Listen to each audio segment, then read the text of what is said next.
Olá, amigos. Iniciamos mais um programa Esclarecimentos Oportunos. Lembramos que este programa é uma realização da Sociedade Espírita Francisco de Assis, casa sediada na cidade de São Paulo. Conosco, como sempre, nosso companheiro Milton Felipe. E aí, seu Milton Felipe? Estou bem, muito obrigado. E estamos aqui dispostos para mais alguns comentários em relação às perguntas que são encaminhadas. São muitas as questões tem vindo que são mesmo. encaminhadas aqui para o nosso programa. E pedimos mesmo que encaminhe, porque é a oportunidade que nós temos de estudar um pouco e depois de discorrer aqui perante as câmeras, né? E junto dos nossos irmãos técnicos. Quero, pela oportunidade, Coelho, saudar a todos os nossos ouvintes e espectadores, desejando-lhes que os bons espíritos nos ajudem sempre. Meu amigo Milton, temos aqui duas questões relacionadas a doenças. Uma delas diz assim: todas as doenças psíquicas provêm do espírito?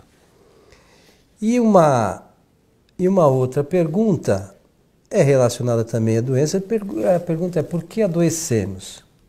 Quais são os motivos, né, das nossas... As duas são muito boas para fazermos comentário. Então, a gente podia comentar sobre essas duas questões que estão bem relacionadas, né? Lembrando que os nossos comentários, eles são rápidos porque temos uma limitação de tempo aqui no nosso programa, mas as pessoas devem continuar depois examinando, porque todos os nossos programas são suportados com referência à bibliografia. E, como todos sabem, nós nos limitamos a examinar o assunto do ponto de vista espírita, de acordo com as obras de Allan Kardec. Isso é bom sempre repetir. É bom frisar sempre, né? É claro que existem ótimos autores, ótimos livros que tratam dessas matérias. Claro, tem gente... pessoas, pesquisadores até, existem médicos, existem terapeutas, todos são muito interessados nessa matéria. Só que quando a gente analisa filosoficamente as razões, porque as perguntas, elas lembram a filosofia indaga, a ciência responde, não é assim? A filosofia indaga, ela questiona, ela procura ir a fundo, sabendo das origens das coisas. Agora, a ciência ela procura dar a resposta ou material ou também teórica desses assuntos. Então, essa pergunta de por que adoecemos, eu peço licença a você para fazer aquela digressão que eu sempre faço nas aulas e também nas palestras que nós realizamos. Número 1, nós somos espíritos. Número 2, somos espíritos imortais, isto é, não desaparecemos, não morremos. Quem morre, desaparece, é o nosso corpo físico. Como uma entidade espiritual, nós permanecemos. Morto o corpo, o espírito sobrevive ao corpo. Número 3, somos imortais e estamos em um processo de evolução, percorremos uma linha muito grande na escala da evolução. Essa escala começa desde a agregação do espírito junto à menor parte da matéria que existe e vai até atingir o que o nosso companheiro Antônio Coelho Filho fala sempre em nosso programa, até atingir a perfeição relativa. Então, esses extremos é que nós temos que pensar. Em que estágio nós estamos nessa escala? Eu não sei responder com sabedoria. Posso entender, e de acordo com as ideias espíritas, a teoria espírita, estamos ainda numa convivência de provas e de expiações, sujeitos às provas e expiações em um planeta, em um mundo chamado Terra, cuja destinação é exatamente permitir que os espíritos passem pelas provas que eles escolhem e também pelas expiações que são consequências das causas anteriormente produzidas. Todos os espíritos que estão aqui, mais de 7 bilhões, é isso? Isso, segundo. Mais de 7 bilhões de espíritos encarnados estão fazendo provas e passando pelas expiações. Então, imortais, espíritos imortais, num processo de evolução, e essa evolução se dá de duas formas. A primeira, quando o espírito entra em estado de erraticidade, quando ele sai do corpo físico, e quando ele volta através de um processo chamado reencarnação. Imortais, espíritos imortais, processo de evolução através das reencarnações e com duas leis de favorabilidade para que o espírito possa usar de todos os recursos criados por Deus, nosso Criador, dentro dessa engenharia, dessa construção fantástica, que são essas leis do livre-arbítrio, concessão da liberdade plena, desde que limitado pela sua evolução, e da lei de causalidade, isto é, a ação do espírito, que é causa, e depois dos efeitos que ele colhe em decorrência de ter produzido as causas. Então, esta é a linha, é o início da gente responder qualquer pergunta sobre doença. O espírito, então, nós não atingimos ainda a perfeição relativa. Estamos num planeta suscetível de provas e expiações. E as enfermidades ou são provas ou são expiações. Por que provas? Porque muitos espíritos escolhem passar as mais diferentes enfermidades para eles mesmos medir o grau de adiantamento de suportação da carga de aflição que as doenças impõem.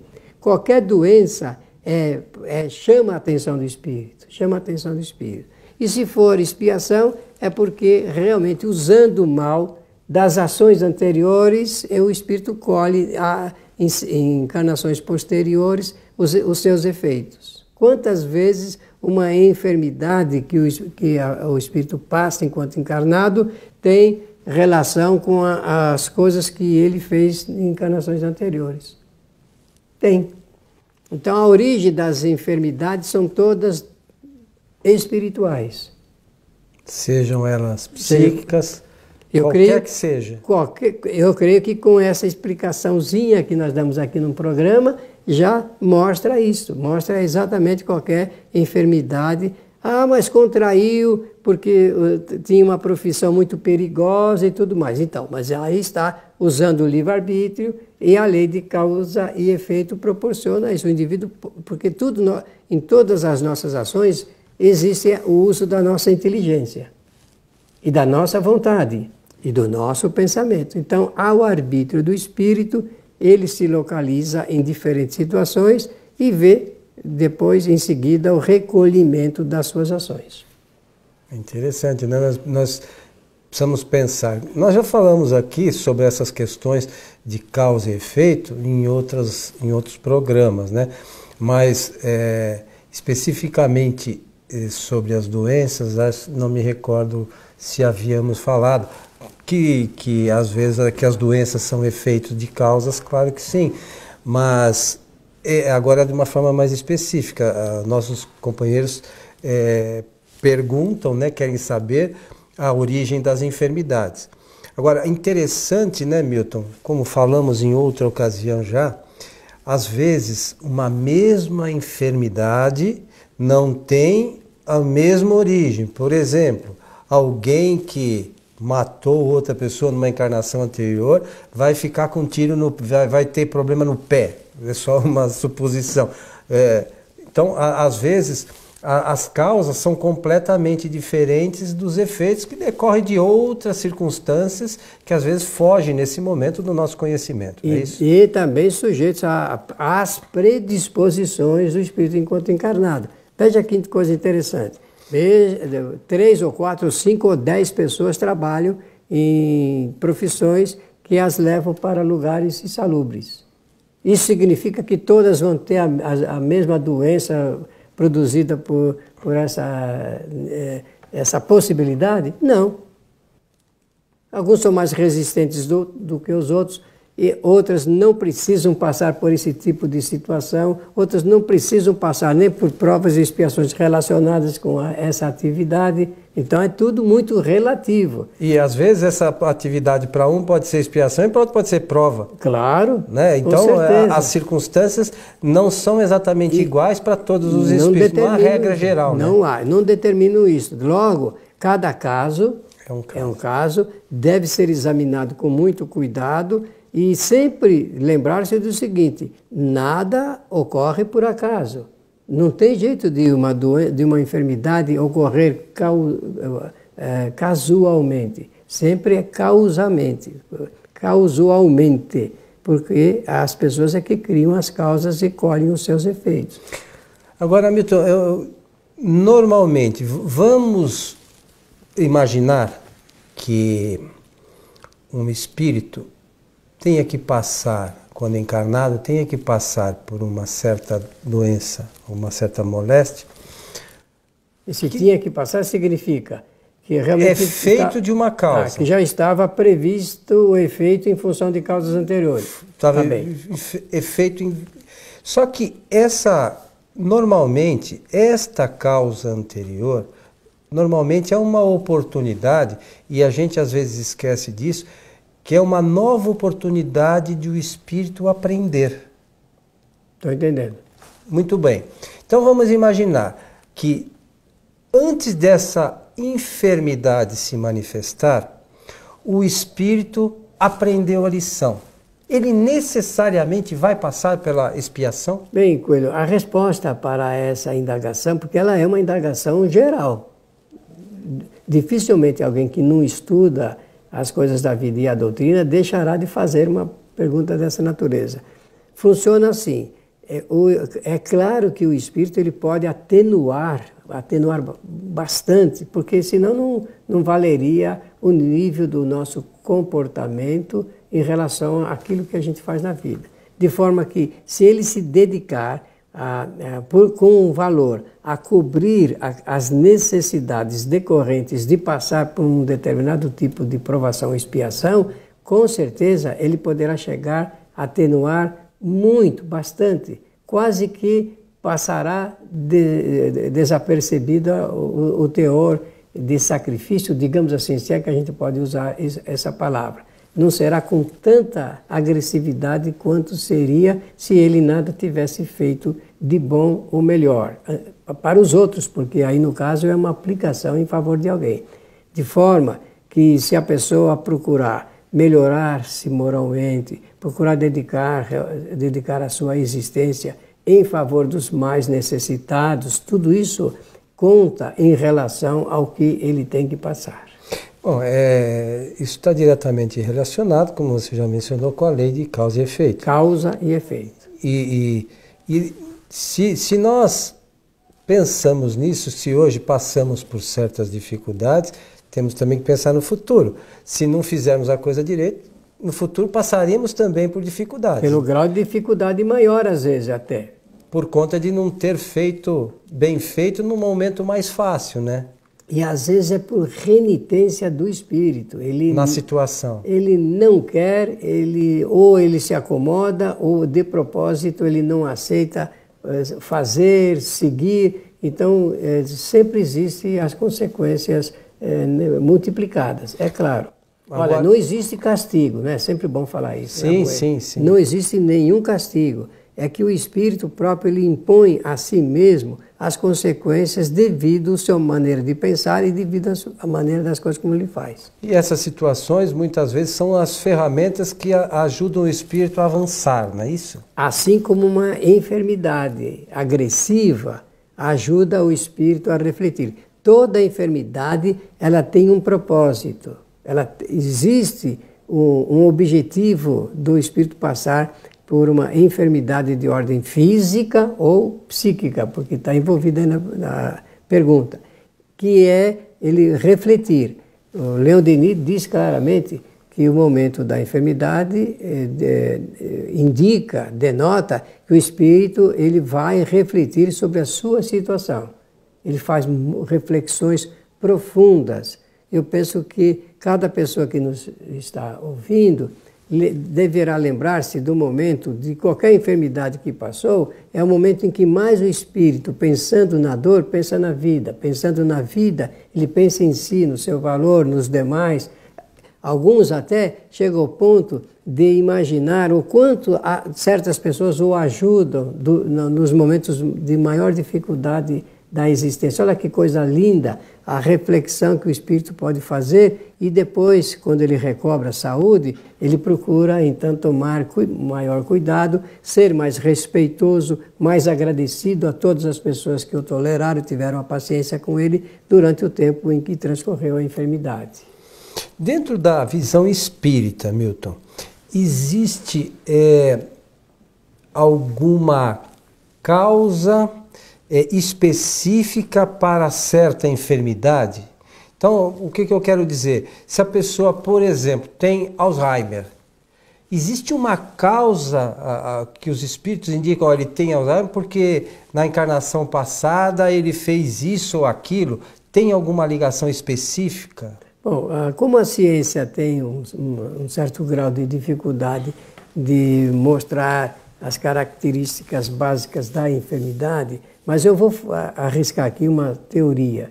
Eu vou arriscar uma teoria para nos ajudar a refletir. Então, estamos fazendo um esboço do uso do pensamento para entender um tipo de enfermidade e extrair dessa reflexão, então, um ensinamento. Tudo demonstra, pelas características que os cientistas da medicina apresentam, que o Alzheimer distancia o espírito do corpo, que em certos momentos a pessoa perde memória, perde isso, perde aquilo, fica... Então, tudo isso mostra que ele vai se afastando do corpo. Eu imagino que seja um momento da fuga, do querer o espírito não entrar em contato com a problemática da vida, das suas situações, sabe? Sim. Então isso faz com que ele se desloque do corpo com maior facilidade e dá a impressão, porque a gente não vê o espírito, a gente só vê o corpo e pensa que o espírito, debilitado da maneira como ele está, de que a pessoa não está nem entendendo, mas ela está, o espírito não perde nem consciência, nem inteligência, nem vontade, nem o pensamento quando está afastado do corpo. Ao contrário, entende tudo que todo mundo fala, percebe tudo, só não pode dar respostas de manifestação com o corpo, de que está ativo e tudo mais. Como nós não entendemos isso, achamos que a pessoa não está nem pensando, que não tem nem pensamento, e não é verdadeiro isso. O espírito está um pouco afastado do corpo, tanto isso é verdade que ele se afasta, mas tem momentos de lucidez que surpreende até, dependendo do grau da enfermidade. Sim, mas a origem disso, ela tem um motivo específico? Não, específico eu não acho que tem. Penso que não há um motivo só, porque em cada pessoa funciona de um jeito e então as pessoas não são iguais e, portanto, não há como padronizar. Porque às vezes as pessoas querem saber, eu tenho essa doença, o que eu fiz na vida passada? Não necessariamente esta doença, como a gente já colocou aqui em outras ocasiões, é o mesmo motivo para todas as pessoas. É um engano nosso querer padronizar tudo, ou comparar tudo, ou generalizar tudo. É meio perigoso isso daí. Eu prefiro dizer que cada caso é um caso, que deve ser estudado, examinado com muito cuidado, mas entendendo que o funcionamento espiritual é assim que se dá. Nós temos que saber que o espírito está sempre presente, sempre consciente. O espírito perde consciência. A medicina, a ciência pode dizer que a pessoa está inconsciente, pode dizer, mas o que ela quer dizer é que, do ponto de vista do funcionamento dos neurônios, ou do cérebro, do corpo, é que não está dando resposta que a gente imagina que seja consciente. Mas o espírito está consciente, está sabendo o que se passa e por que está passando e realmente os cuidados que ele deve ter. O que eu sei que nada acontece sem causa real. Tudo acontece de acordo com o arbítrio do espírito. Uma outra questão é, por exemplo, a enfermidade que se adquire durante a própria encarnação, que também acaba sendo efeito de algo que a pessoa veio a... alguma causa que ele gerou, que claro. veio venha a ter efeitos. Uma pessoa nos encaminhou uma pergunta recentemente, querendo saber por que ele tinha, nessa encarnação, adquirido o HIV. Algo deve ter, mas primeiro qual é a origem? Precisa ver a origem, né? A origem foi numa transfusão de sangue, por exemplo, que ele adquiriu o HIV. Para ele ter adquirido isso, deve ter alguma causa, não é isso? Que facilitou essa... E que vai ser útil para o espírito depois. Pode dizer. Tirar algum aproveitamento. Outro detalhe, já que estamos terminando. Doenças que nós consideramos genéticas. Várias pessoas da mesma família não adquirem a mesma doença geneticamente. E por que um ou dois só e 3 ou 4 não? Então, temos que entender como é que funcionam essas necessidades para que o espírito possa aprender. A tal da lei de causalidade. Causa e efeito. Para aquele que estuda a doutrina espírita, precisa se lembrar sempre disso, não é isso, meu? Essa deve ser a nossa legenda. Muito bom, meu amigo. Estamos chegando ao final de mais um programa. Muito obrigado pelo convite e desejar a todos que os bons espíritos nos ajudem sempre. Lembrando que as nossas palestras públicas da Sociedade Espírita Francisco de Assis são transmitidas ao vivo às sextas-feiras a partir das 19h30 pelo site tvfraternidade.com.br. Você entra no site, clica na palestra, se cadastra lá no live stream, que se chama o meio pelo qual a gente faz a transmissão. O que se cadastra é todo gratuito, você faz uma vez só. E depois você pode assistir sempre às nossas palestras todas as semanas, todas as sextas-feiras, a partir das 19h30. A você que esteve conosco, um nosso abraço e até o nosso próximo encontro.